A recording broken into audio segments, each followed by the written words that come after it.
एक सवाल पूछो खुद से, तुम कौन हो? ये शरीर या इसके भीतर बसी वो निशब्द मैं? क्या तुम सचमुच अपने जीवन को नियंत्रित कर रहे हो, या जिंदगी तुम्हें खींची लिए जा रही है एक अनजानी मंजिल की ओर? क्या तुम शांत हो, या अपने ही भीतर हर रोज एक अदृश्य युद्ध लड़ रहे हो?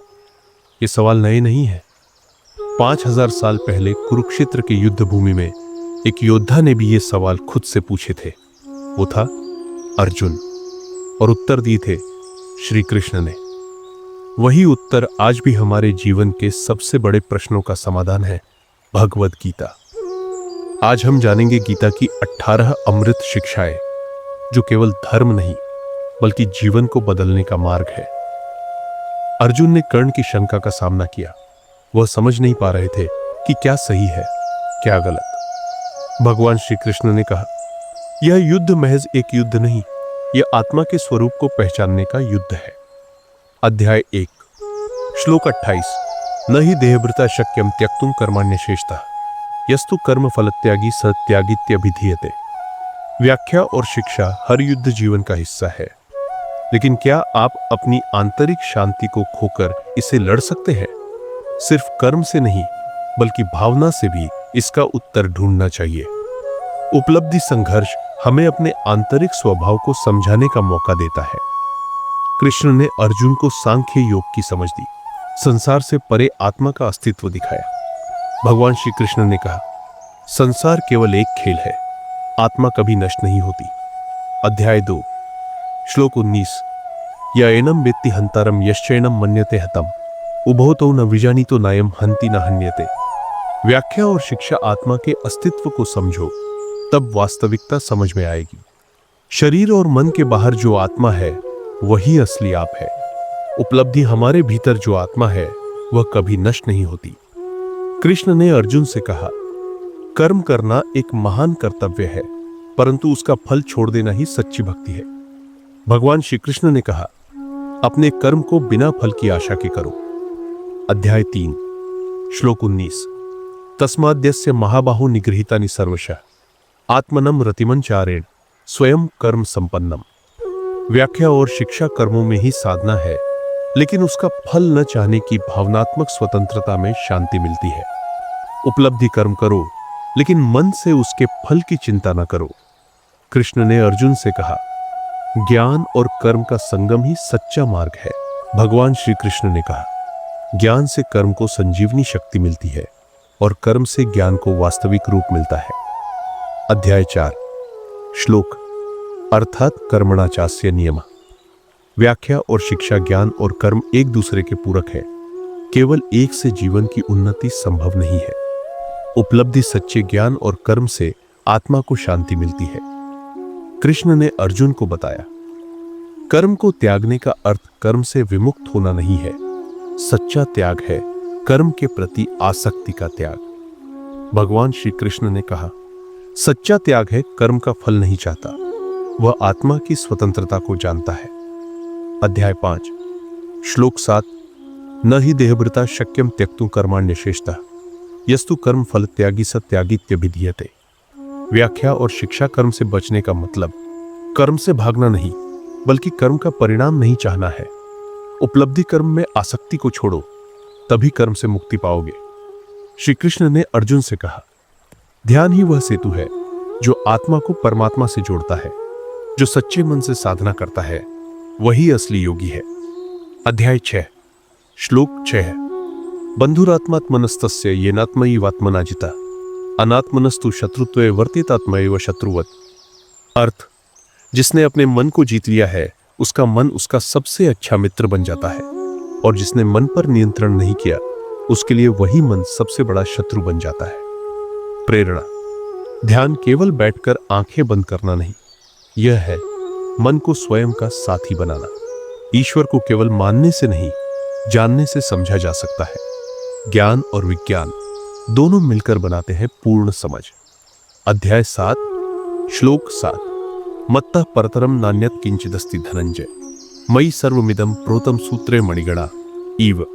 अर्थ, हे अर्जुन, मुझसे ऊपर कुछ भी नहीं है। जैसे माला के मोती धागे में पिरोए होते हैं, वैसे ही यह संपूर्ण सृष्टि मुझसे जुड़ी है, ईश्वर से जुड़ा है। यह जान लेना ही आत्मज्ञान की शुरुआत है। जब जीवन का अंत सामने हो तभी समझ आता है कि शुरुआत कहां से करनी थी। पर जो ब्रह्म को जानता है वो मृत्यु से नहीं डरता। अध्याय 8 श्लोक 5 अंतकालेच मामेव स्मरण मुक्त्वा कलेवरम यह प्रयाति स मद्भावम याति नास्त्यत्र संशय। अर्थ, जो व्यक्ति मृत्यु के समय भी मुझे याद करता हुआ शरीर त्यागता है वह निश्चित ही मेरे स्वरूप को प्राप्त होता है, इसमें कोई संदेह नहीं। प्रेरणा, जीवन की अंतिम घड़ी में जिस ईश्वर को स्मरण करोगे वही तुम्हारी मुक्ति का द्वार बन जाएगा। यह ज्ञान न केवल श्रेष्ठ है बल्कि सबसे गुप्त भी। ईश्वर अपने भीतर ही बसा है, बाहर नहीं। अध्याय 9 श्लोक 22 अनन्यश्चिन्तयन्तो मां ये जना पर्युपास्ते तेषा नित्याभियुक्ताना योगक्षेमम वहाम्यहम्। अर्थ, जो लोग केवल मेरी भक्ति में लीन रहते हैं और मुझे ही सर्वस्व मानते हैं, मैं स्वयं उनकी आवश्यकताओं की पूर्ति करता हूं और उनकी रक्षा करता हूं। प्रेरणा, जो ईश्वर पर संपूर्ण विश्वास करता है ईश्वर उसका भार स्वयं उठाता है। कृष्ण ने अर्जुन को बताया, हर अद्भुत चीज में मेरा अंश है। शक्ति, बुद्धि, तेज, दया सब में मैं हूं। अध्याय 10 श्लोक 7 अर्जुन, अहमात्मा गुणाकेश सर्वभूताशय स्थितः अहमादिश्च मध्यम च भूतानामंत एव च आद। अर्थ, हे अर्जुन, मैं सभी प्राणियों का आत्मा हूं, सभी जीवों का आरंभ, मध्य और अंत में ही हूं। प्रेरणा, हर सुंदरता, शक्ति और चमत्कार में ईश्वर की झलक है। यदि देखना चाहो तो हर क्षण में ईश्वर है। जब अर्जुन ने ईश्वर से कहा, मुझे अपने वास्तविक रूप का दर्शन कराओ, तो कृष्ण ने अपना विराट रूप दिखाया, एक ऐसा रूप जिसमें समस्त ब्रह्मांड समाया हुआ था। अध्याय 11 श्लोक 32 कालोस्मि लोकक्षयकृत प्रवृत्तो लोकान् समाहर्तुमिह प्रवृत्तः। अर्थ, मैं काल हूं, संसार का विनाश करने वाला, सभी प्राणी मेरी गति के अधीन है। प्रेरणा, जब मन भयभीत हो तो याद रखो ईश्वर का रूप विराट है परंतु उसकी करुणा उससे भी महान। कृष्ण ने कहा, ज्ञान, ध्यान, योग सब महत्वपूर्ण है परंतु जो सच्चे प्रेम से भक्ति करता है वह मुझे सबसे प्रिय है। अध्याय 12 श्लोक 15 यस्मान्नोद्विजते लोको लोकान्नोद्विजते चय हर्षामर्ष भयोद्वेगैर मुक्तो यह सच में प्रिय। अर्थ, जो व्यक्ति दुनिया को परेशान नहीं करता और जिसे दुनिया परेशान नहीं करती, जो सुख दुख में समान रहता है वही मुझे प्रिय है। प्रेरणा, जो शांत है, विनम्र है और प्रेममय है वही ईश्वर के सबसे पास होता है। यह शरीर क्षेत्र है और आत्मा क्षेत्रज्ञ यानी जानने वाला। जो आत्मा को पहचान गया वही सच्चा ज्ञानी है। अध्याय 13 श्लोक अर्थ, जो सभी प्राणियों में एक ही परमात्मा को देखता है, सच्चा देखने वाला वही है। प्रेरणा, हर प्राणी में एक ही आत्मा है, अगर यह देखना सीख गए तो द्वेष मिट जाएगा। सृष्टि में हर चीज 3 गुणों से बनी है, सत्व शुद्धता, रजस क्रिया, तमस अज्ञान। इनसे ऊपर उठकर ही मोक्ष की राह है। अध्याय 14 श्लोक 26 मां चयो व्यभिचारेण भक्ति योगेन सेवते सगुणान समति त्येतान ब्रह्म भूयाय कल्पते। अर्थ, जो मुझ में अखंड भक्ति करता है वह इन तीनों गुणों से ऊपर उठकर ब्रह्म स्वरूप हो जाता है। प्रेरणा, गुणों का प्रभाव हमें बांधता है लेकिन भक्ति हमें उनसे भी ऊपर उठा सकती है।